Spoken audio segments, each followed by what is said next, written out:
రైతుల గోడు అనేటువంటిది చంద్రబాబు నాయుడికి ఏమాత్రం పట్టేటువంటి పరిస్థితి లేదు. రైతుల గోడు పట్టించుకునేటువంటి పరిస్థితులు లేడు.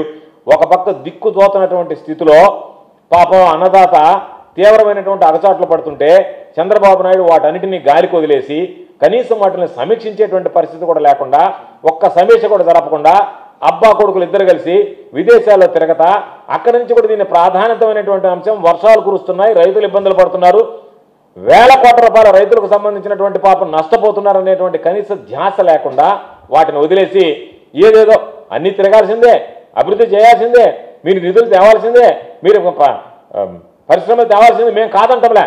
కానీ మీరు ఏదో కొన్నిటి మీద పెట్టి వాటన్నిటి కోసం మీకున్నటువంటి వ్యక్తిగత ప్రయోజనాల కోసం, మీ వ్యాపార అభివృద్ధి కోసం, వ్యాపార లావాదేవీలు నడుపుకోవడం కోసం రైతుల గురించి పట్టించుకోకుండా ఈరోజు వాటికి సంబంధించినటువంటి దాంట్లో అనేక సందర్భాలు చూసాం.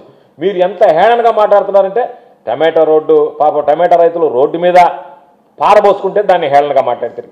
ఉల్లి పాపం 3 రూపాయలు కూడా దొరకడం లేదు అంటే దాని గురించి హేళనగా మాట్లాడుతారు. ఒక పక్క ఎక్కడైనా యూరియా అనేటువంటిది బ్లాక్ మార్కెటింగ్లో క్యూలో నిలబడి కొట్లాడుకున్న సందర్భాలు ఎప్పుడన్నా ఆంధ్ర రాష్ట్రంలో చూసామా? జగన్మోహన్ రెడ్డి గారి ముఖ్యమంత్రిగా 5 సంవత్సరాలలో ఎక్కడైనా విత్తనాల కొరత కానీ, యూరియా కొరత కానీ ఎన్నడైనా చూసినటువంటి నేపథ్యం ఉందా?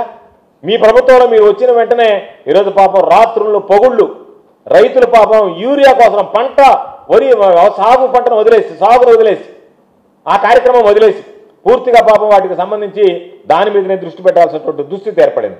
అది ఈరోజు చెప్పడం కాదు, కలెక్టర్ల సమావేశాల్లో చంద్రబాబు నాయుడు గారు చెప్పారు, మనం యూరియా డిస్ట్రిబ్యూషన్లో ఫెయిల్ అయ్యాము, రైతులకు యూరియా అందించలేకపోయామనేటువంటిది ప్రభుత్వానికి తెలిసినా ప్రభుత్వం తప్పు ఒప్పుకునేది తప్ప కలెక్టర్ల దగ్గర మరలా బయటకు రావడం, బొకాయించడం లేదు, ఏమి జరగలేదన్నట్టుగా కలరింగ్ ఇవ్వడం తప్ప దానికి సంబంధించినటువంటి జాగ్రత్తలు తీసుకున్నటువంటి పరిస్థితి లేదు. ఇప్పుడు కూడా జాగ్రత్తలు తీసుకునేటువంటి పరిస్థితి కనపడటం లేదు.